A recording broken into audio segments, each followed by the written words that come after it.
right, let's get started. So today we're going to talk about some of the stuff in Git that is a little more off the beaten path. We're going to cover a wide variety of tools, most of which are either hidden or not well publicized. Some of these you may know, some of them you may not. If you guys think that I'm missing something on a tool that you know about, please feel free to speak up and mention it. So most version control systems are like a toolbox, but they're like a pretty small toolbox.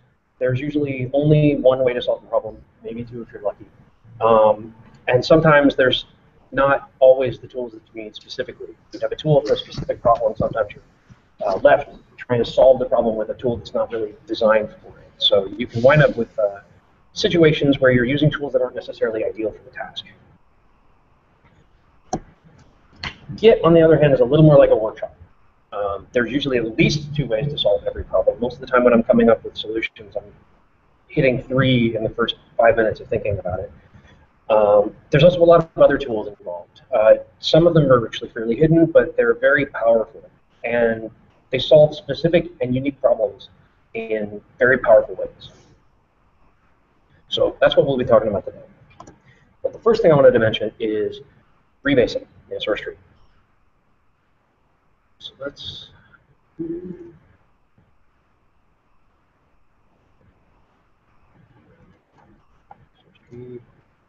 So we talked about rebasing last time, and I wanted to show you how you do it inside of SourceTree. So again, there are two types of rebasing, really. There's an interactive rebasing, which includes the other type, but you can rebase from one place to the other, move your commits onto another place, literally rebase your stuff. Or you can interactive rebase, which is a more dynamic process of going through and changing what you're doing and what your commits actually look like. I have not yet found a way inside of SourceTree to do both at the same time. It's possible on the command line, but it doesn't seem to be possible inside of SourceTree.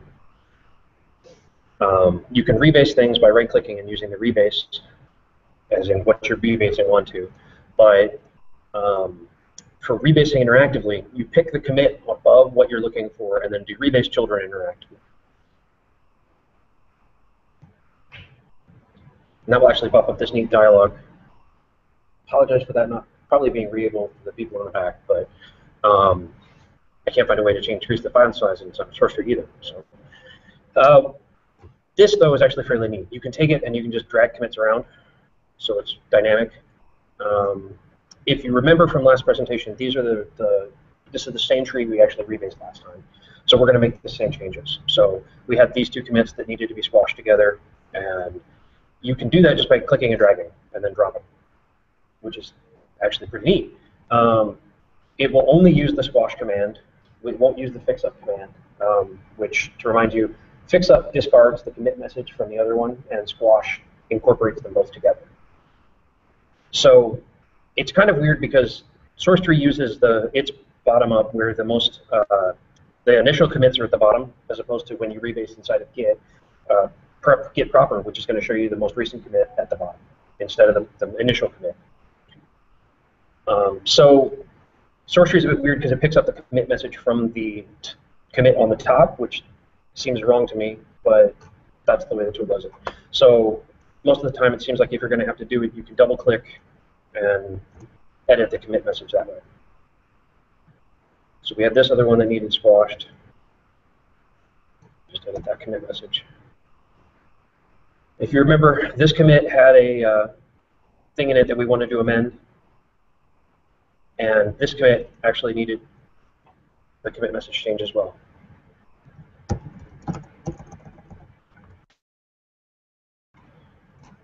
We won't go through the amend right now, but we'll go through just a commit.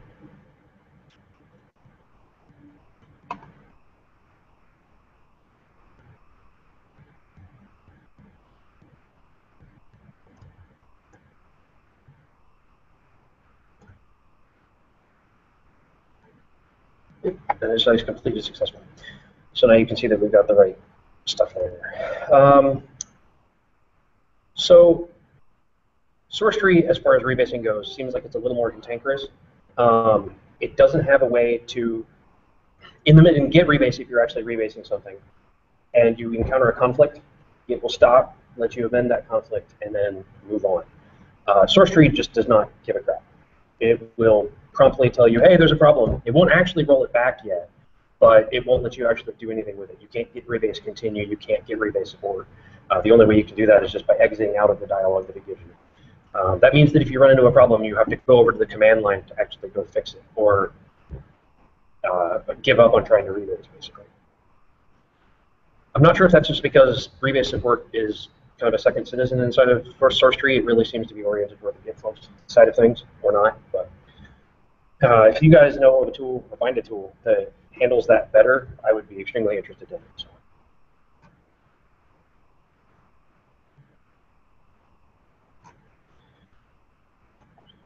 So Git actually has a commit log format for its messages, or a format for its commit log messages, rather, which kind of matters and it kind of sort of doesn't matter. You've probably been using it without really a format necessarily, and Git works perfectly fine. It doesn't really care. The actual established format looks like this. It's we switch back so I got the ships. That's gonna be a pain to remember. Yeah, it looks like this. There's a subject line, and then a blank line, and then the remainder of the commit. The stuff I have here is stuff you'll see like in open source projects or in the Linux kernel, where they've got it broken out into what individual file you changed and then what you did to that file. That's not necessarily part of the commit message format. It's just an example one that you can use.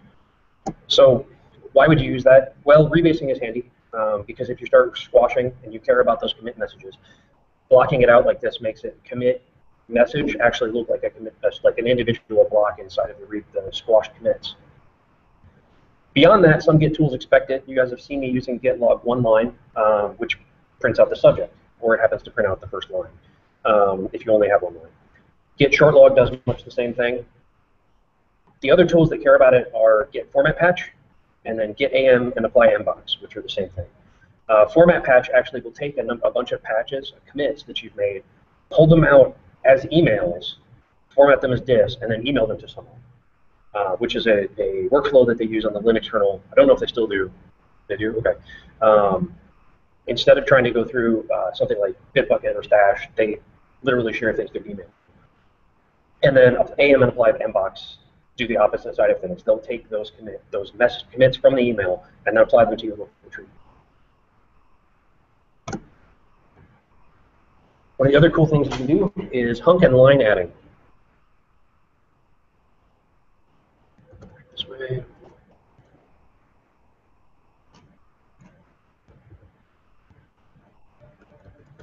So SourceTree will happily do this for you, and it's actually a little more convenient than doing it on the command line, which is, I think, the first thing I found this is. But what we have here is I'm working on an experimental deck, and that's hard to see. But you can see that there are lines, at least. It doesn't matter what they are. But I've got up here at the top, I've got some cards that I know I want in the deck, and for some reason I want to commit this. But I don't want to commit these other cards that aren't part of the deck yet, that I'm still debating about. So in SourceTree, you can just shift-click to select, and then go down here to stage selected lines. That will actually split the file apart. So you can see that I've staged these 4, and the remainder of the file lives still in my working copy. I could go ahead and commit that.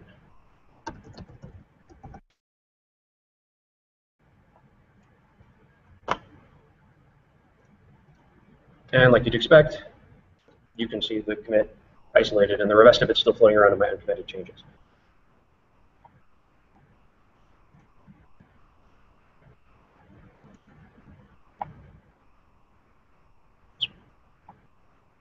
So why would you use that? Well, anytime you want to delay committing a change. If you have local config changes, like you're pointing to resource files in your local repository or in your local file machine, and you don't want to commit those at all to the actual origin, you can use hunk adding to not add those changes if you have other changes in that file.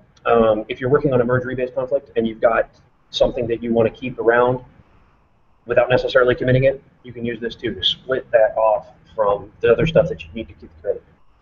And then the other reason is for one concept, one commit.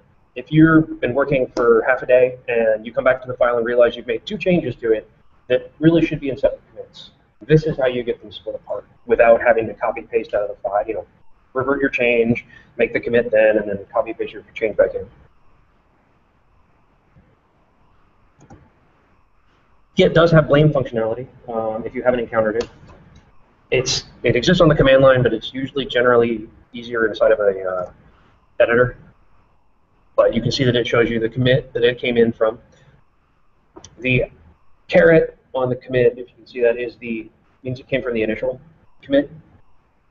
But it'll show you who committed it and when that happened. And then it'll show you in order the lines.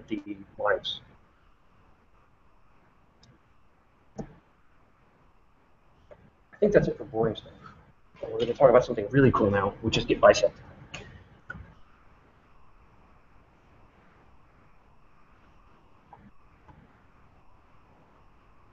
So what we have here is a repository with 10 commits in it. And somewhere in these commits, there's a bug.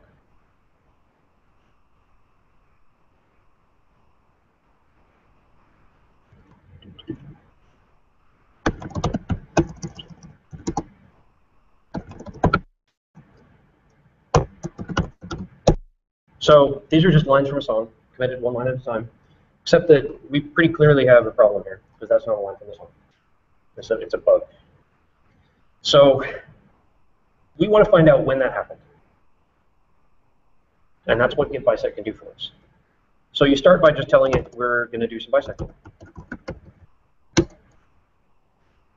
So to start off, Git-Bisect needs 2 things, aside from telling it to start. It needs a good commit and a bad commit. So we know where we're at, and we know that we have the bug here. So we can tell Git, hey, this is a bad commit. And then we know that I know that when I started, since we were adding these a line at a time, we hadn't gotten down there yet. And that bug can't exist. So we go.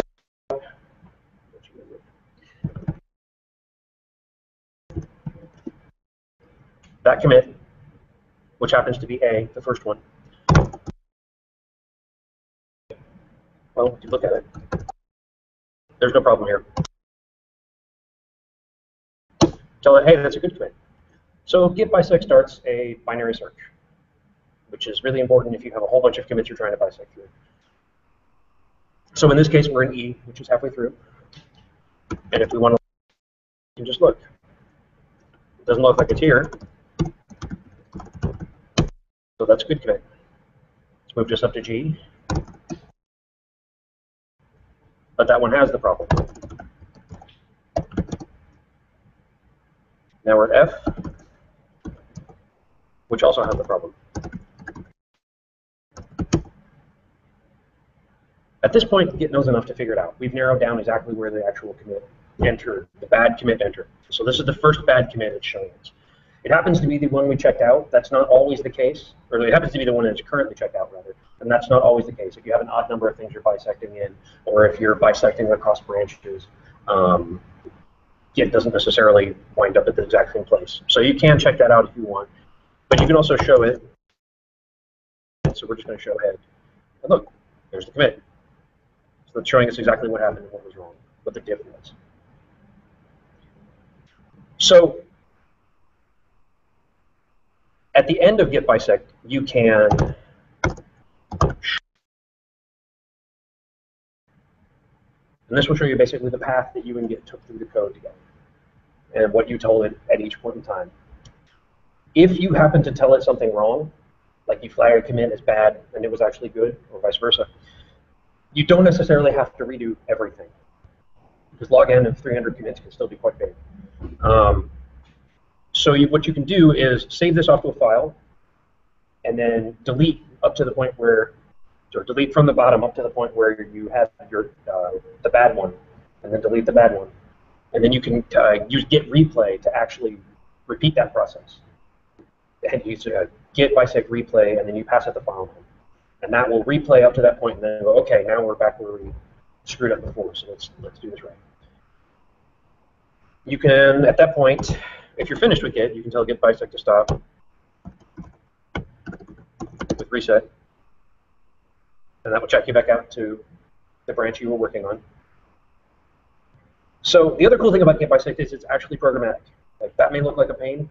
If you have a script that can verify for you whether you're in a good or bad state, you can pass it to Bisect. You just get Bisect run and pass it the script name, and then 8 arguments for the script. The script does have to be a shell script, or if a Windows script, if you're running on a Windows command line, whatever environment you're in. It must return 0 for good, and 1 in 127 for bad, except for 125. 125 means something specific, and that means that it can't be tested. So if you can counter a place when you're bisecting where you don't want to test it or you don't want Git to consider it, like for instance, say that the unit test failed, but it's not because of the bug you're looking for. You know that this is a bad commit already in your history. You can tell Git, skip it. Don't consider this in the bisect, and it will move to one close to that commit, and then try to get you to reevaluate. If you pass back 125 from the script, it does the exact same thing. It says this failed, but not for the reason I'm looking for, or it's not a commit that I can test for some reason. So move on, and we'll figure something else out.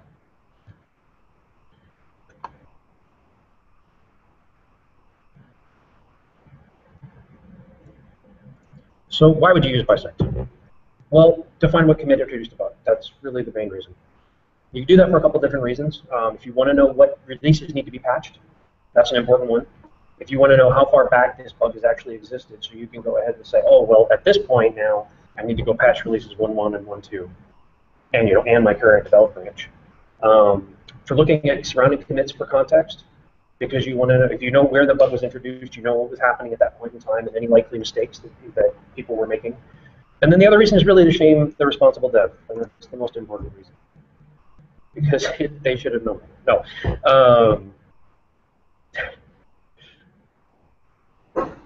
So I did mention Git-Bisect in the first talk.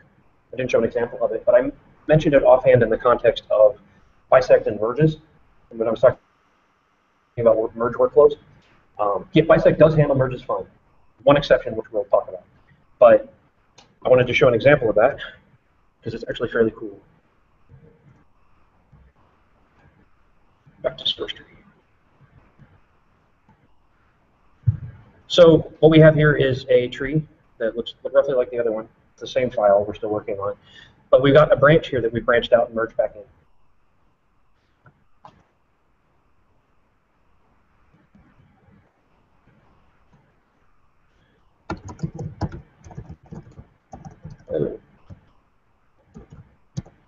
So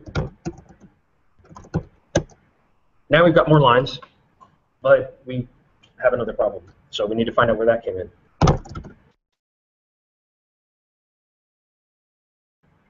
And I'll move a little. Yeah, I think I did. Yeah. I'll move a little faster on this one, just so we know what we're working with, or because we know what we're working with.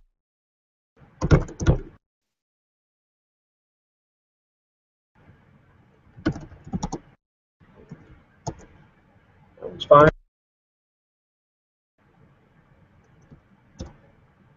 That's also fine.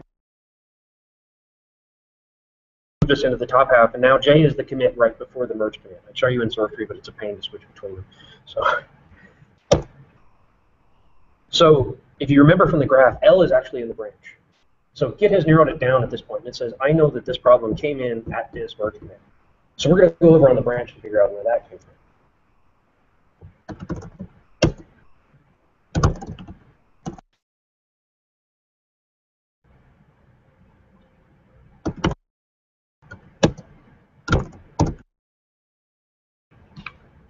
And now Git has figured it out, which happens to be the commit L. When you Git. Now again, steps were not actually checked out on that branch. So if we wanted, we can't use head to reference that commit. So we'll have to do the actual. There we go. And you can see that's where the bug came in. So You can, to an extent, confuse yourself. You can't really confuse Git-Bisect, but you can confuse yourself if you run into a case where, let's say you're doing a refactor on your main branch, or somebody merges in a refactor. And over here on this branch, you've extended work, but that hasn't been it hasn't been refactored to match the new style of things. It still compiles, but it's using deprecated code or code that doesn't work exactly this way it's supposed to anymore. If you use the status and you go through Git-Bisect, Git-Bisect will actually identify correctly the merge commit as the problem, because it's good in L, everything is fine, the unit tests run fine, and it's good in J, it's also because the unit tests run fine there. But after the merge, things are broken. So correctly, it will identify the merge commit. The issue you can have there is if it's not incredibly obvious, like a compile failure, what's wrong, you have a lot more context to deal with because you've got commits from both sides of the merge. There's a semantic disconnect there between two pieces of code that you have to go discover where that's actually coming from. And that can be a bit tricky.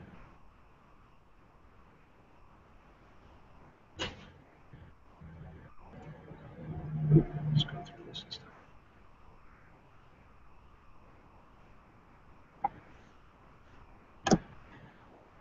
So, re, which is a very, very strange tool and a very strange name, but it stands for Reuse Recorded Resolution. And what it does for you is helps you out with merges that you're making a lot.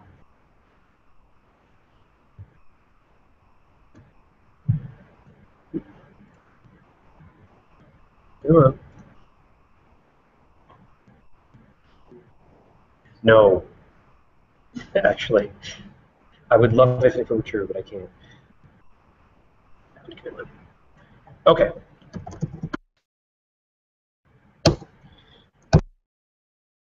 Checked out over.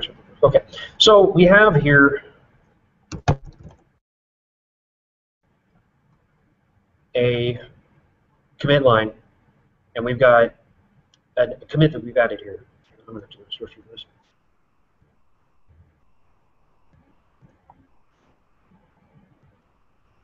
There we go. So this is the repo we've used a couple different times before, but we have a commit here that adds the same file in both standard and block. So if we go through this, we're gonna have a merge problem.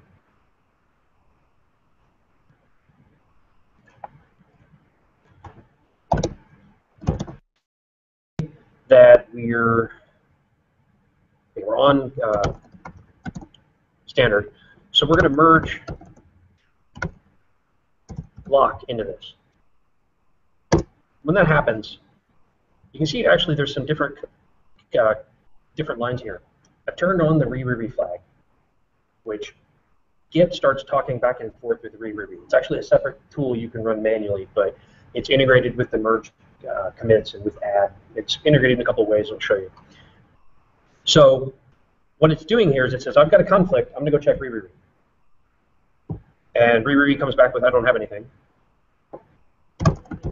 But we have a conflict that we need to edit.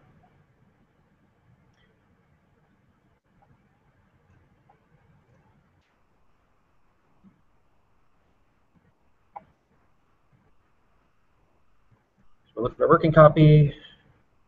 Resolve the conflicts, which will be excitingly invisible to the people in the Hangout. But I'm going to tell you verbally what I'm doing. I'm just taking, there's a change that changed a 2 to a 4, and then a 4 to a 2. And I'm just going to average it both out. We're going to change both lines to 3. That's the merge resolution we're doing. So you can see that we've got 3 here and 3 here. Let's go and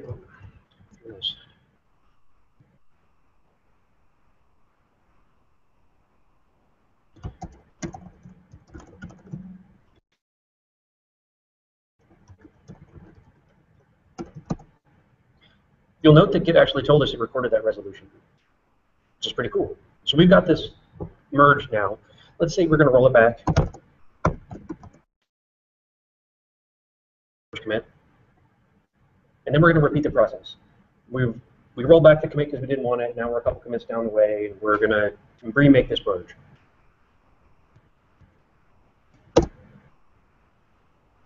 So now it's saying resolve standard red deck wins using the previous resolution.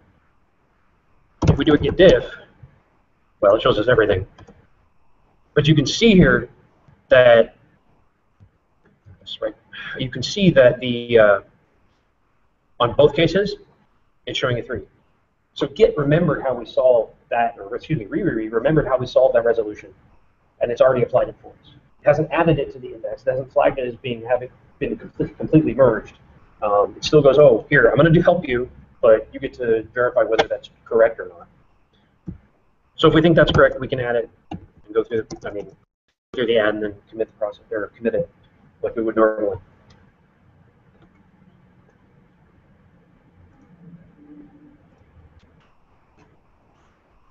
So why would you use that?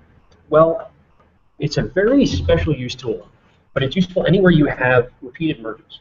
So if you're checking for interoperability, if you're working on a branch and somebody else is working on a different feature branch, and they're related but not enough to be the same feature, but enough so that you know you need to not break each other, you can pull from the other person's branch and then unmake that merge commit to check, like pull it. So make the merge, go, okay, everything's still good, unmake the merge commit and move on.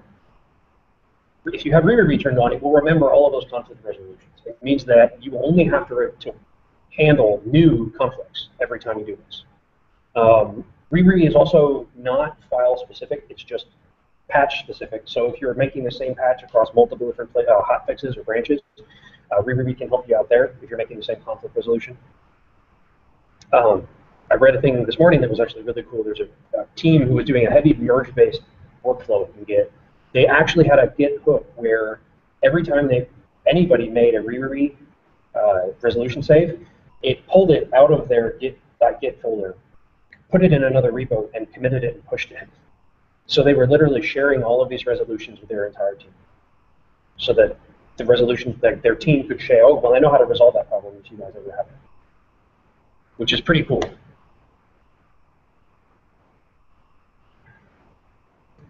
The other place that re is actually really useful is an Octopus merge. An Octopus merge seems like it should be something that's really special, and it's kind of not.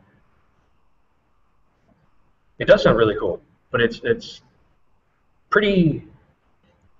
It is interesting that Git's able to handle it, but actually doing it Git is so nice with it that it's trivial. If you have, let's say we have another event happening, another magic event that's happening, and we've got reporters on the ground this time, but we have 3 of them, and they each have their own branch because reasons. We don't want them stopping all over each other. So if we wanted to, so if people are pushing and they're like, well, we want to see the decks now. We know that these guys aren't finished, so we do want to make a final merge. And you don't want a temporary merge commit to live there because you're going to want to get rid of it later. In a traditional scenario, if you're trying to merge these in so you can push the data to somewhere, so you can see what that looks like right now, you'd have to make 2 merges, one for each branch you're trying to move.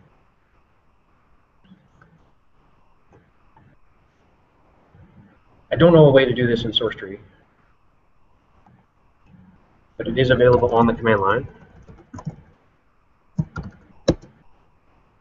So again, in a traditional scenario, we just merge one into the other and then the one into the other, and then if we wanted to roll that back, we'd have to undo 2 of them. Instead,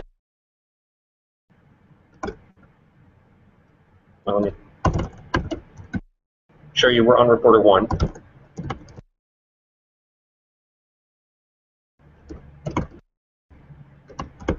We just mentioned them both. We literally pass the merge commit, or the merge command multiple heads. That's it. You can actually manually specify. All this is really Octopus is just a strategy that the merge command uses. It's not really a separate command or anything. If you get really into the Git merge tool, it actually has a couple different strategies for cases where things like don't really work well. So you can specify them manually, but it picks if you specify multiple heads, it picks Octopus automatically for you. Octopus merge can be a little fragile in the face of conflicts, which is partially why re is helpful, because it'll automatically pick that stuff up for you. we could do it once, have you recapture the conflicts, and but later on they keep working and you redo it again and redo it. Exactly. So if you're in a real situation where you have multiple people's features and you're working on something that's overarching, like they're working on, I don't know, items that need to add input menu items, and you're working on a refactor of the menu item system, you could pull in all their branches periodically. Really, this is using that kind of workflow is something that I hadn't thought about until learning about these tools and how easy it made it. Because my initial reaction would have been, that's really hard, why would you ever do that? Like, it can't possibly get you anything for the effort that it would take. But the tools make it easy enough that you can see that it might actually cross the boundary of effort versus reward.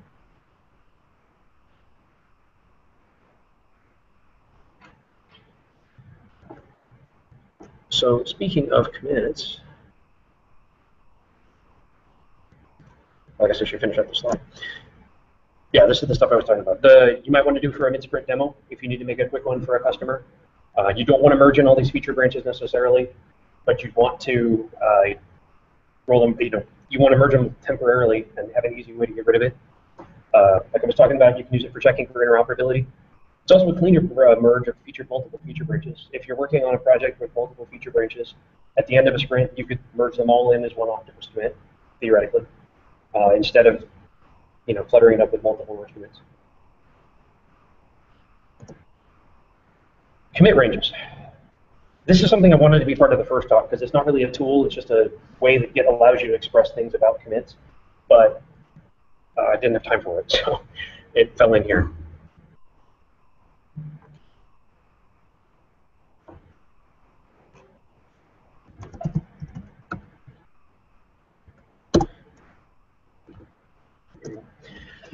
So we have a commit repo with some ranges in it. And this is going to be awesome if I can switch back and forth a lot. If I do git line and I pass it master, well, let's say this. My head is at the moment ahead of master. There's a couple commits. I'm on a branch that has not been merged back into master yet. So if I do commit one log, one line, or git log one line, master to head with 2 dots as a range, I'll get that. And what that actually is all of the commits that are in head but are not in master. And you can do that between any 2 commits if they're in a single line like that. And I'll show you the commits between those 2 points, basically. This being Git, though, you can do it between 2 commits that are not in the same line. So let's do it between head and that 2014 Krypton open branch we were working on last time. And that will show you, oh, that's all the stuff that's in that branch that is not in my head, that I can't access from where I'm actually checked out right now. So that's a way to see what there is different on somebody else's branch. So a typical use for that might be something along these lines, actually. Diff of master to head. And what that's actually going to show you is exactly what your pull request will look like. So if you did a diff between your feature branch and develop, or a diff between git diff feature branch .develop, that will show you all the commits. Excuse me, other way around. Yeah, develop .feature branch. Sorry. If you do it that way, that'll show you all the commits or all of the changes that will be from your feature branch to develop. That will show you exactly what your pull request is going to look like, which is a really cool thing to do after you've rebased or in the process of rebasing, so you can know, oh, I know exactly what this thing will look like. You look through the diff and go, oh, well, this change doesn't look really good. I'm going to go fix that up slightly. So the 2-dot syntax is actually a shortcut for something because that's how Git rolls.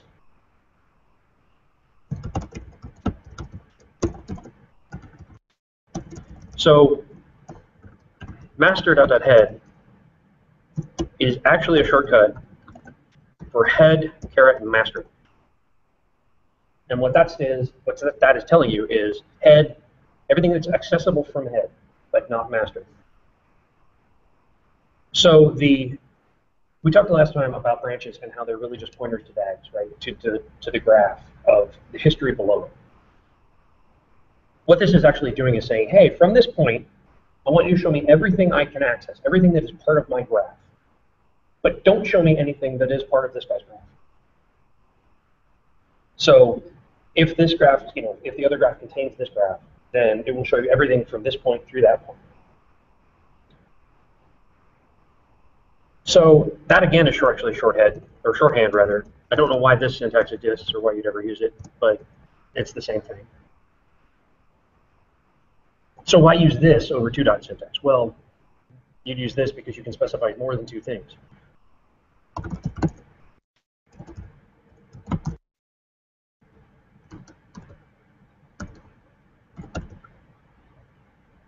On.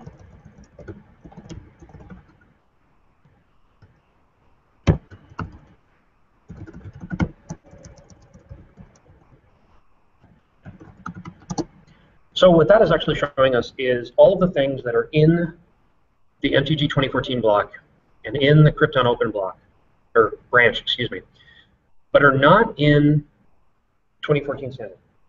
So this is essentially a shortcut way of saying, well, long-term way of saying, show me everything that is not yet been merged back into master. So if you have multiple feature branches, you can go verify that all of this stuff has been merged incorrectly or picked incorrectly. If you're doing repair on some Git stuff and doing cherry picking, this will show you, hey, these are the commits you have left that haven't been cherry picked over. We'll talk about that actually next time. So the last range syntax is a three-dot syntax.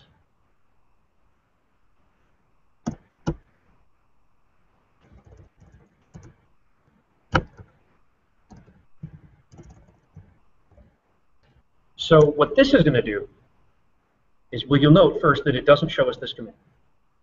The difference is really singly that commit.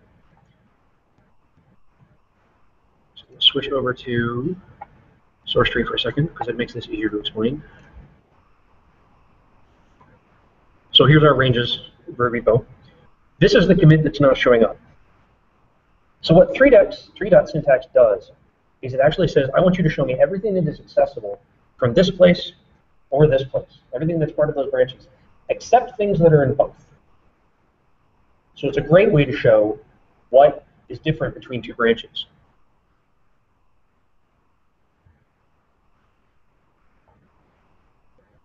And you can actually turn around and pass a flag to log,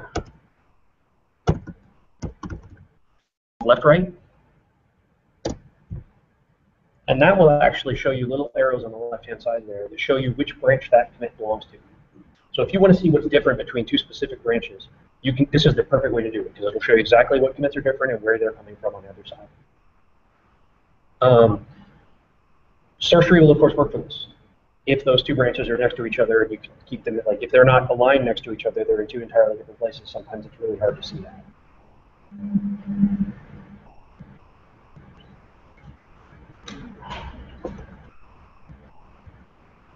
Right.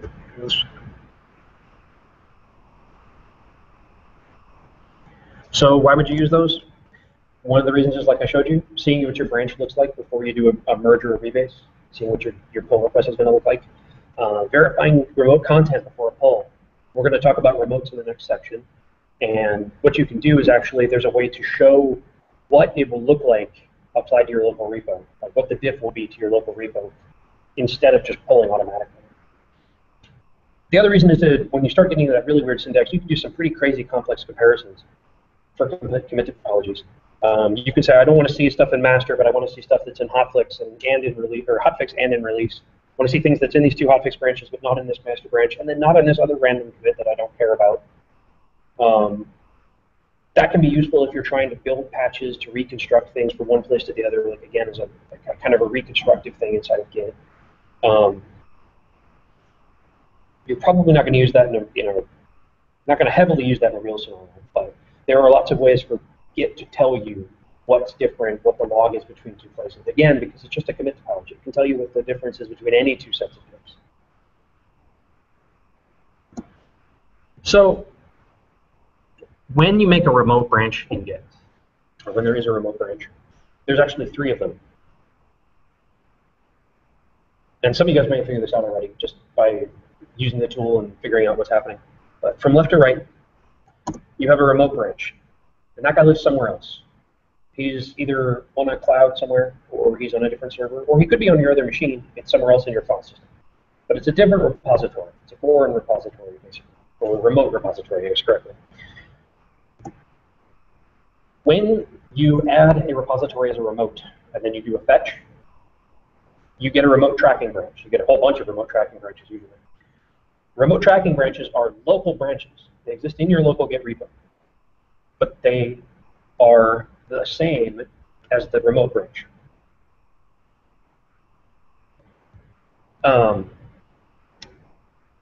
Yeah.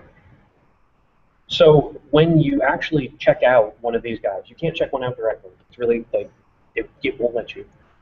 Instead, what you do is you make a local branch. Well, okay. The first thing to mention is that those are actually local. Git tries to make its network usage as atomic as it can manage. So when you do a fetch, it pulls everything down and then says, okay, now I've got local copies of those, and sits with them happily. When you make a develop branch or a local branch, it can track a remote tracking branch, which is not confusing at all. Thank you, Git. So this guy over here on the right is what's technically called a tracking branch.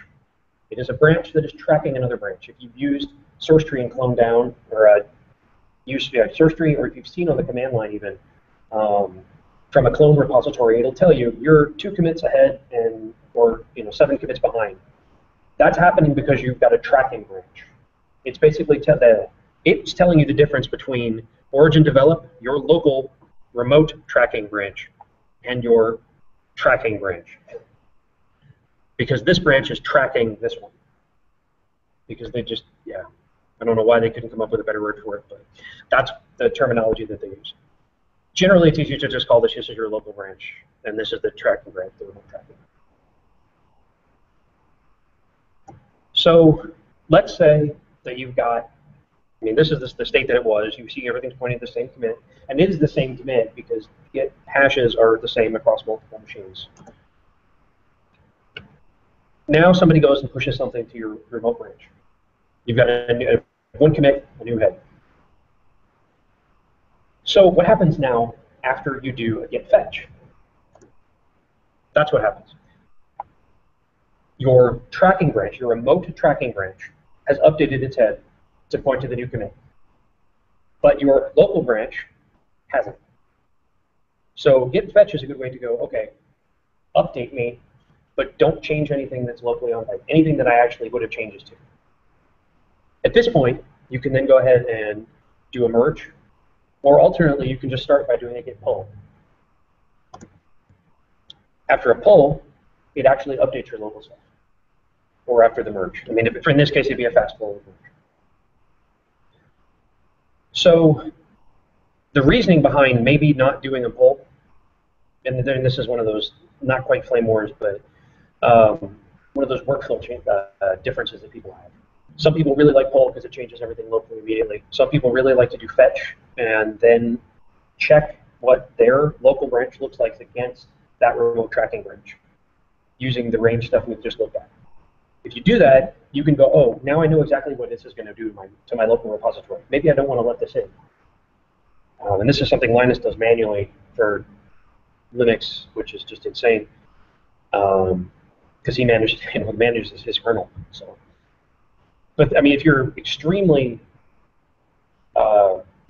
conservative about what makes it into your repository, you care about history, and you're extremely conservative about what those commits actually look like and how well they're formatted and how well they actually work, you might want to go with the fetch and then merge philosophy. If you're pulling down something that you know you don't have any changes local to, or something that's stored in origin, that's a golden repository, something that that history can never change on, and that you have to live with no matter what, using a pull really doesn't hurt you.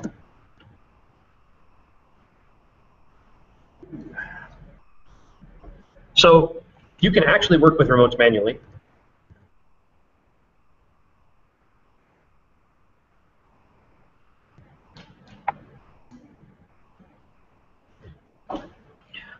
So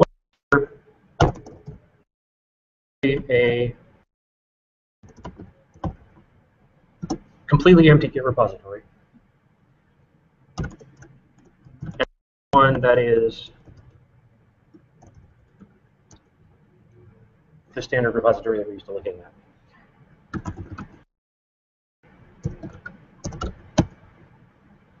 So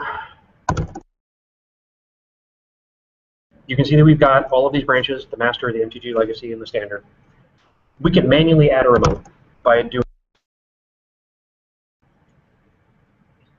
we have to give it a name, so we're going to call it backup. And this is a URL, so you can provide a file path if you need to.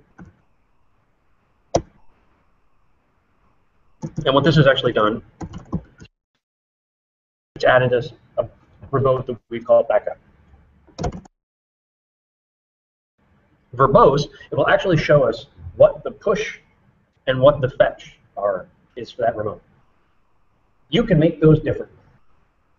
You generally don't in something where you're working with SourceTree or Bitbucket, or SourceTree, Stash or Bitbucket or any of the other cloud ones, but you can. You can set up a workflow even where your remote, or the thing you're pulling from, that you're fetching from, is your golden repository, something where history can never be changed. That's where everything goes when it's good and vetted and peer reviewed. And your push goes to a completely different repository over to the side. It's a clone of that repository. So you can push changes to something where you can still mutate history and have it peer reviewed there and change there, and things that make it there don't necessarily always make it to the golden repository. So if you want to experiment with stuff, that's the way you can do that. If you're interested in that kind of workflow, there's actually a tool called Carrot that will set that up to where it'll read from the other repository you pushed, check that out, run a build on it, run a unit test on it, and then commit on the peer review and say, hey, the build passed or it didn't pass, which is pretty cool. So it's an entirely automated piece of the peer review process. But yeah, you can do that with remotes. You can just go, oh, well, you're just pushing to completely different places and pulling from an entirely different place. I mean, as you imagine, that can get confusing unless you're pretty careful about it. But so we can push.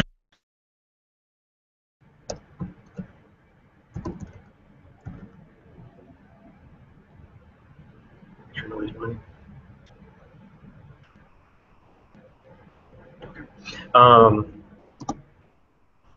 Just like you're used to, where you can push branches to it.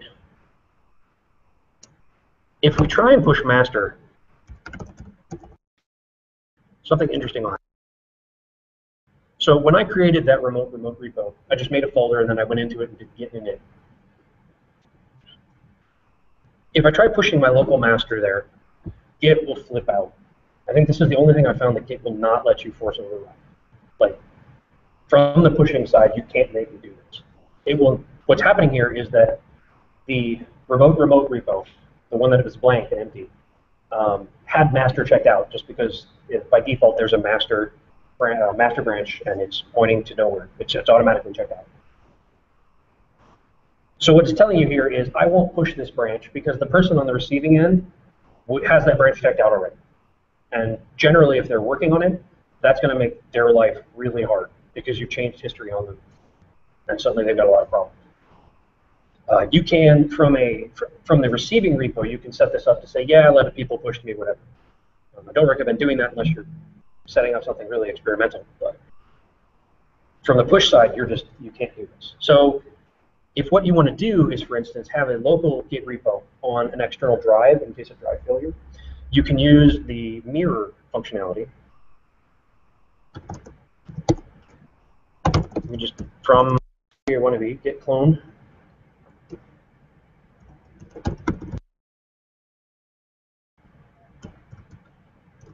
What we're wanting to clone, which is remote local. Then we're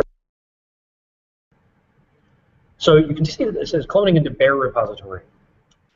That's kind of shorthand for I'm not going to actually make anything there. That's a Git repo. You can add it and you can push to it. Doesn't even have a master branch. There's nothing there at all. So if we go back into remote local,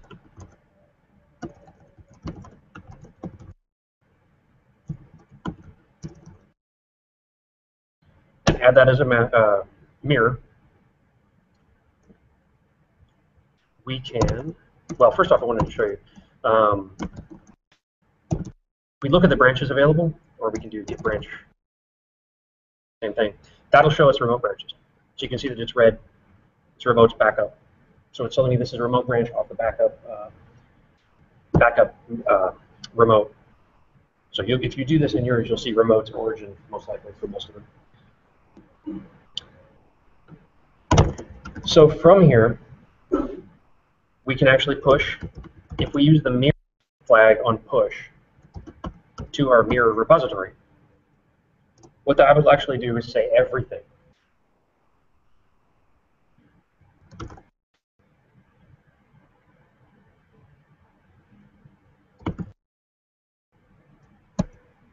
And now you can see that the mirror repository has all of our branches locally as well, all the ones that we have locally.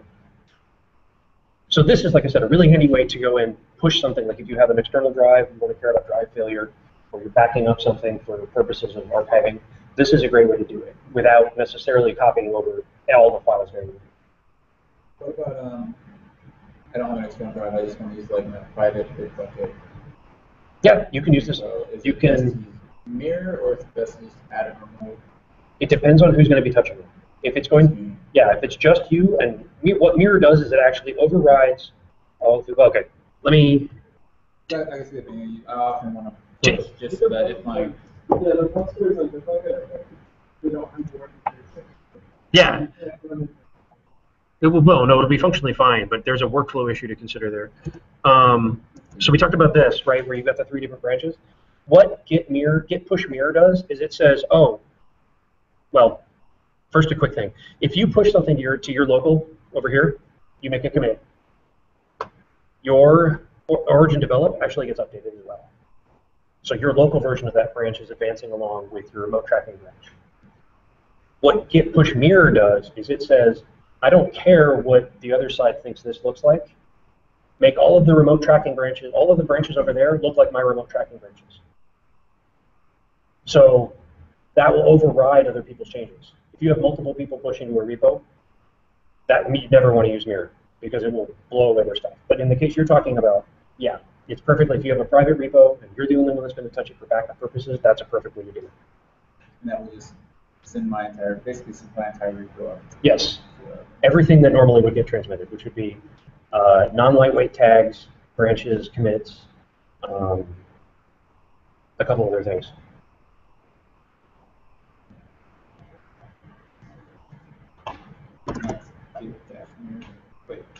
Git clone -- mirror will clone it as a mirror, or you can add it if it's a bare repo, like he's saying, which if you make a standard source tree, you can just add it as a normal repo, and then git push -- mirror.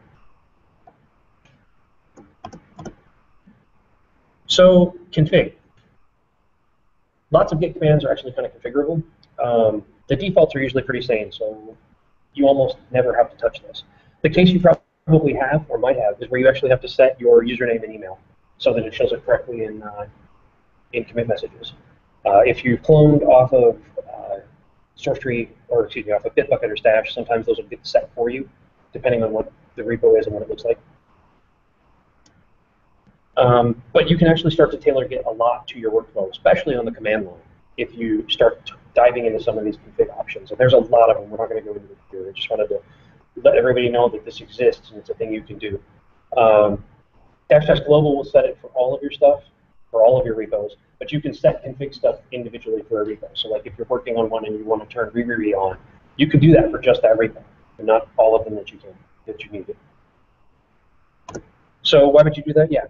Customize, tweak these behaviors per repo configuration if you have it. White space is a big one.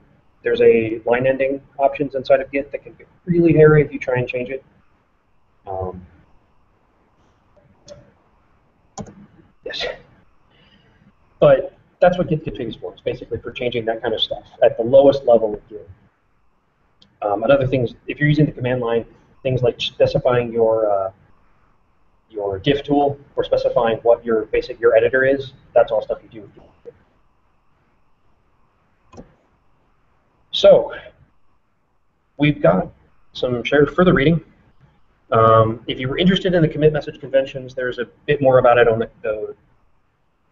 the kernel.org wiki, Git wiki. The manual has a good treatment on revisions, on revision ranges, and where to use them and what they exactly do. If you're interested in a bit about why bisecting with merge can be hard sometimes, that's where to find that. And then that merge threaded and talked about with the shared repo is also in here as well. Look to that. So, any questions?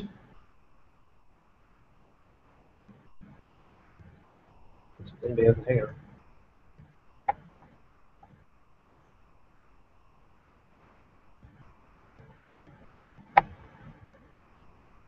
Nope, no questions. All right. Well, I hope that was a little eye-opening, a little less deep than the first one. Next time, we're going to be talking about what happens when you screw up and how to make it not happen and how to fix it when it does happen. It is pretty flexible in a lot of ways about that. So, thanks, guys.